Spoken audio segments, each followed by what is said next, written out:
Alors moi c'est Mariam Mastour, je suis avocate stagiaire, membre du collectif de la grève féministe. La grève féministe s'est positionnée au niveau roman contre l'adoption de la loi MPT sur les mesures policières parce qu'il est important qu'on puisse continuer à militer pour l'égalité dans de bonnes conditions. Alors les Foulards Violets, c'est un collectif féministe et antiraciste qui est basé dans la grève féministe genevoise. On fait également partie du groupe de travail antiracisme de la grève. L'objectif, c'est de se battre contre les discriminations qui sont subies par, en particulier, les femmes qui portent un foulard. Parce qu'il y aura maintenant, si cette loi passe, une peur en fait des militants et des personnes qui prennent la parole de se retrouver fichés, de se retrouver assignés à résidence. Et ça sera le cas aussi pour les plus jeunes. On aura peur que des personnes plus jeunes, que nos enfants participent à des manifestations pour le climat, etc. Et on sait qu'il y a déjà maintenant une répression des mouvements sociaux. Les amendes pleuvent pendant les manifestations, même si c'est des manifestations qui sont autorisées. Il y a des perquisitions qui se font de manière assez injustifiée chez des militants et on a des conditions de manifestation qui sont de plus en plus restrictives. On doit être en sécurité, mais en fait la sécurité de qui? Parce que une fois que cette loi passera, les militants, les militantes et en particulier les personnes qui sont déjà victimes de profilage racial, les personnes racisées, les personnes musulmanes, se voient en fait se mettre en danger. C'est une question qu'on doit se poser en tant que population avec cette votation. On veut la sécurité de qui et concrètement, est-ce que cette loi est utile ou pas? Aujourd'hui, on a déjà un code pénal qui permet de prendre des mesures à titre préventif en cas de soupçon, même en cas de partage de vidéos, en cas de messages, etc. C'est déjà possible. L'objectif de cette loi, c'est de museler les mouvements sociaux et ça, on est clairement contre. Un des problèmes principaux de cette loi, c'est qu'elle est extrêmement floue. Dans un ordre juridique, on est censé avoir des lois qui sont assez précises pour que les administrés puissent savoir qu'est-ce qui peut leur être reproché, à quelles conditions, quelles peuvent être les sanctions.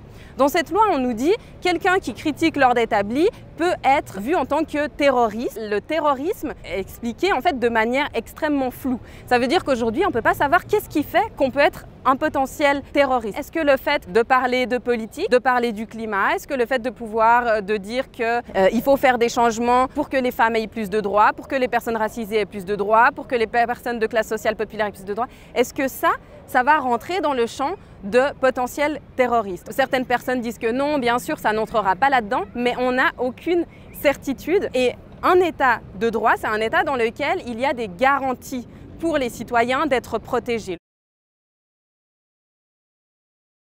Alors, il est évident que dans nos mouvements féministes, avec la grève féministe, on combat depuis plusieurs années sur plusieurs plans et récemment, on s'est battu contre l'initiative de dissimulation du visage qui était sexiste, qui était raciste, qui était islamophobe et on a pris la parole dans les médias, on s'est organisé entre nous, on s'est écrit des messages, on s'est partagé des articles, etc. Si la loi sur les mesures policières était déjà en vigueur à ce moment-là, il est évident que sur un tel sujet, on aurait pu craindre en fait d'échanger sur ce sujet, alors même que c'était un sujet qu'il était important de traiter de manière démocratique, qu'il était important de critiquer, il était important de prendre la parole sur ce sujet.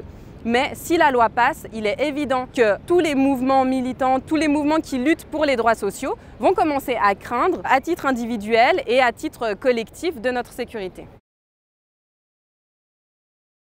C'est important de noter qu'il n'y a pas eu une énorme couverture médiatique de ce sujet parce qu'il y a eu en tout cas 5 sujets fédéraux qu'on doit voter pour le 13 juin et tous les sujets sont vraiment importants. Les autres sujets ont pris énormément d'espace médiatique donc on n'a pas beaucoup débattu de celui-là, on n'en a pas beaucoup entendu parler et pourtant il faut absolument qu'il y ait une mobilisation digne de ce nom qui se fasse dans les prochains jours avant la votation parce que c'est un sujet qui met en danger notre démocratie, qui met en danger notre état de droit, qui met en danger les garanties procédurales que tout citoyen et citoyenne peut avoir. On ne parle pas ici de terroristes musulmans, extrémistes, etc. C'est également les personnes blanches qui sont visées. On l'a vu avec les manifestations pour le climat. C'est vraiment toute la population qui est visé. C'est vraiment important de se mobiliser, toutes les personnes qui sont déjà engagées politiquement, mais également les personnes qui n'ont jamais voté. Donc c'est important de suivre un petit peu ce qui se passe sur les réseaux, de chercher de l'aide aussi pour savoir comment voter. Une des raisons pour lesquelles une personne devrait voter, une personne qui n'est pas militante devrait voter,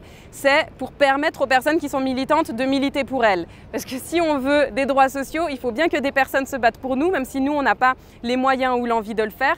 Et là, ça va devenir vraiment compliqué. Si on est une femme et qu'on veut l'égalité salariale, il faut que la grève féministe et d'autres organisations féministes puissent se battre. Si on est une personne qui souhaite laisser une terre viable pour nos enfants, pour nos petits-enfants, il faut que les militants du climat puissent se battre. Si on est une personne qui a des enfants ou qui travaille avec des enfants ou qui se soucie des enfants de son entourage, il faut que nos enfants puissent participer à des manifestations sans avoir peur d'être fichés, etc. C'est important que tout le monde se mobilise parce que cette votation, elle est vraiment transversale. C'est pas du tout une question de gauche ou de droite. On a vu que même les avocats qui sont pas franchement généralement à gauche se sont positionnés contre cette votation. C'est une votation de toute la population pour notre démocratie et pour notre état de droit.